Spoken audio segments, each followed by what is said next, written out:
Hey there, fans of people punching other people's faces. It's the J-Shot back with you once again for another edition of A History of Caged Violence, the web series that shines a light on the dark days of MMA. As literally trillions of people have found out since this movement started, this is the #1 place to immediately get all of your fight news 25 years after it happened.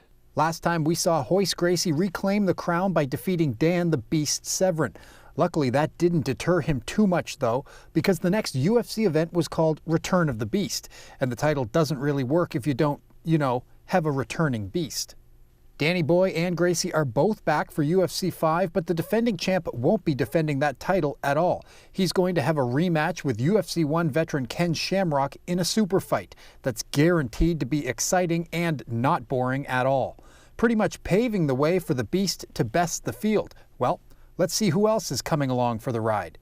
Bruce Beck? Yep, he's fine. He's still kicking around. Jeff Blotnick in the same jacket as last time? Okay. Jim Brown? Still plenty of great commentary from him, I'm sure. He's got the ghetto man and he fights in a ghetto way. Great stuff. And those rules, including the very necessary time limits, those are here.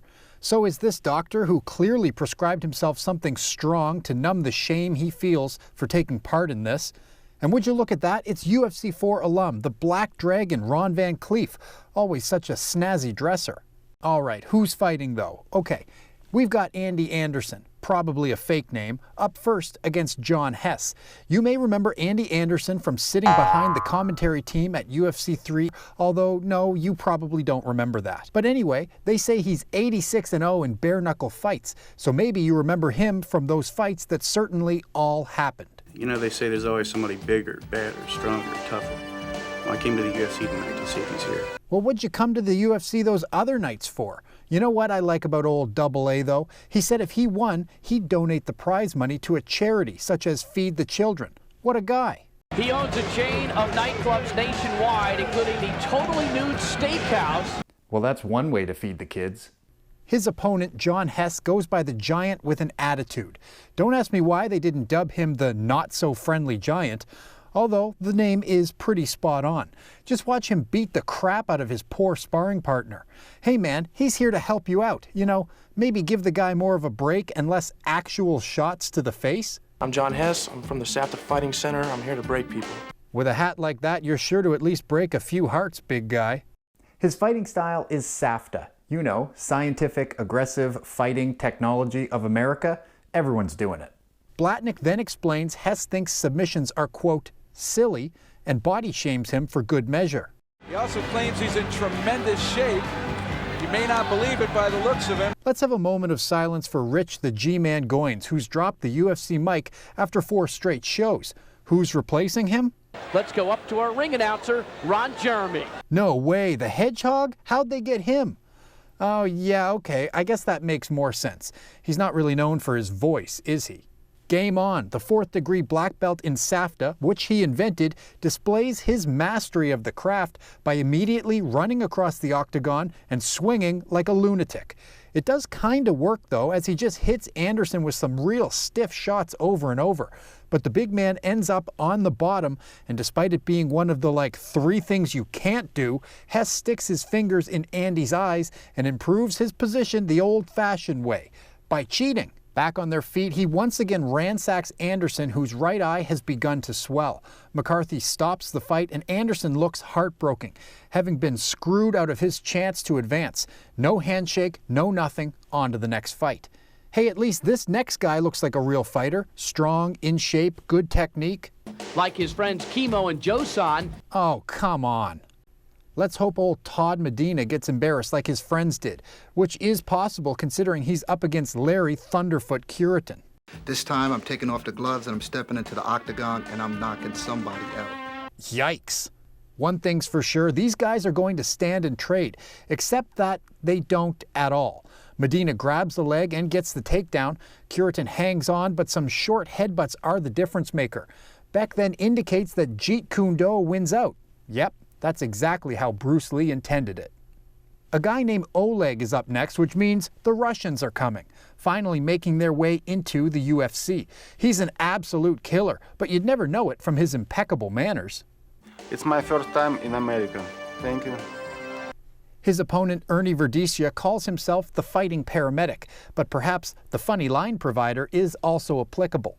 All my entourage are licensed EMTs and paramedics, and my opponents are going to need them when I'm finished with them. Are you here to fight or tell jokes?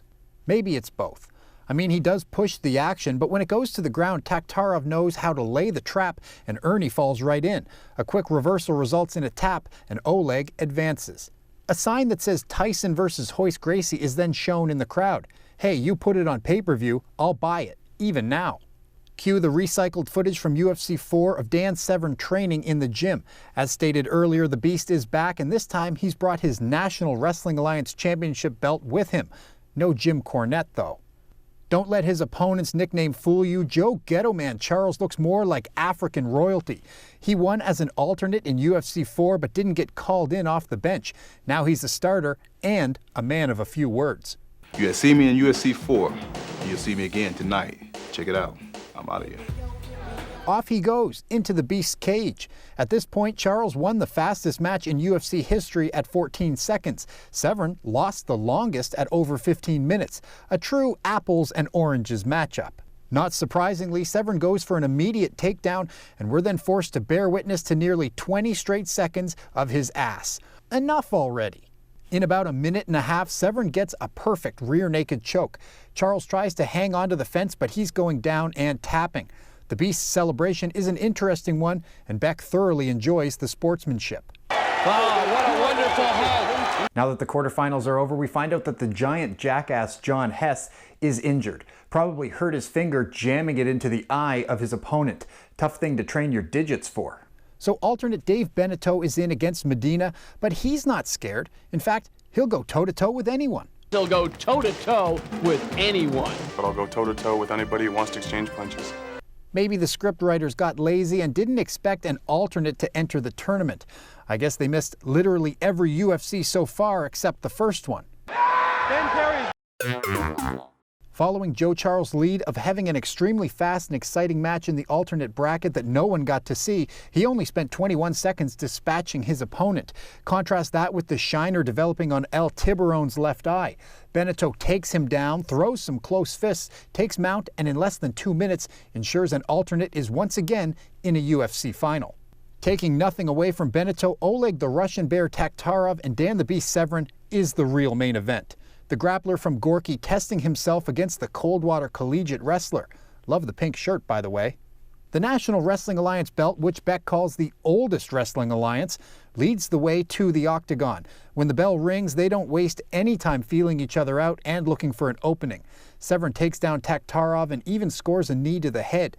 Those same grounded knees play a big role shortly. Severn throws more fists in 10 seconds than all his previous fights combined, but it's when he begins dropping knees on Takhtarov's head that he really does some damage, and we see why to this day those strikes are banned in MMA. Leon Tabbs and even Severn's first victim, Anthony Mad Dog Macias, tend to the battered Sambo practitioner as the Beast goes to prepare for a second straight UFC final.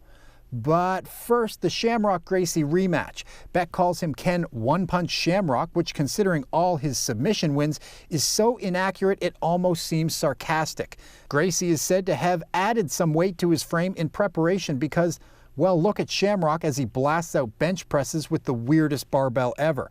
If they were testing for drugs, I'm pretty sure Shamrock would have checked every one off the list. The youngster of the group is Orion. Actually, the youngster is Heron, who is the son of Orion, who is the brother of Royce. Okay, well, at least there's no more confusion on how old he is. Gracie, 28. Let's just kick back and enjoy the super fight that's been more than a year in the making. In an incredibly not shocking at all moment, Shamrock goes for an early takedown. And then they stay there. We might have another long bout right here. You have no idea. Shamrock lays on top of Gracie, unable to even attempt a submission for what feels like just about forever. Here we start to get a glimpse into what it's like when two trained submission artists square off, rather than some of the lopsided contests we've seen. It's getting more like modern-day MMA, even showcasing the fighters' cornermen and the help they provide, although they could probably say more. Just as the fight nears the 5-minute mark, Jim Brown finally actually says something. The, I assume, well-compensated commentator then once again keeps his mouth shut for another 3 full minutes before re-entering the conversation with, Absolutely. and then back to the silent treatment. Shamrock remains in Gracie's guard as the crowd starts to turn. They came here to see two men fight each other, not compete in a test of combat skills. Duh. I mean, look how bored this girl is. Can you blame her? Everyone around the ring is on their feet, every single person standing. Probably because they're about to leave. It's 1994. People aren't ready for this. But at least those that stuck around know there's only 8 minutes to go. Except that turns out to be wishful thinking. On the fly, they call for a 5-minute overtime because there are no rules, remember? Unfortunately, that proves pointless as well. 35 minutes and change later, and the bout is ruled a draw. Good thing it wasn't part of the tournament, I guess. They embrace after their lengthy war to a chorus of boos and a whole lot of denial by Blatnick. There's a lot of people clapping. No there isn't. And there also isn't anyone scoring the fight. So Gracie's record remains intact, while Shamrock's revenge remains a good nickname for a Guinness hangover rather than an accurate description of the bout. And I'm not gonna lose. I'm here to win. Well, he was half right. Time for the main event. It's the alternate Beneteau taking on the Beast who sprung a leak. After 2 terrible pre-recorded promos, we're shown the tail of the tape, and guess what? Other than their age, everything is virtually identical. Almost as if to prove a point, Severn, who'd finished his 2 previous opponents that night in just a few minutes, moves Beneteau to the cage and, despite a strong defense from the Canadian, works some striking and gets him to the ground pretty quick. Once there, he applies some pressure to the neck and gets the tap. Severn's motley crew of an entourage storms the octagon to celebrate, which he does with both his fake and real fighting titles. Has the UFC gone Hollywood already? UFC 5 certainly tried a few new things, most notably the super fight, which, well, hey, like I said, they tried. Less notable additions like teasing their next event, get excited people, and even a phone number to order quote-unquote official UFC merchandise. You know, come to think of it. Hi there, I'd like to order UFC t-shirts, sweatshirts, baseball caps, workout pants, and videos, please. Oh, you don't? Shoot. What's that? Donate to a worthy cause. Listen, I'm really busy. You're just going to have to call back later. Ridiculous. Well, there you have it. Another UFC in the books and a new champion has been crowned. What'll become of this whole mixed martial arts craze? Will it stand the test of time or be just another early 90s flash in the pan like Hammer Pants and the internet? You'll just have to like this video and subscribe to the channel to find out where this wild ride will end up. As always, I'm the J-Shot. Thanks for watching and all the best.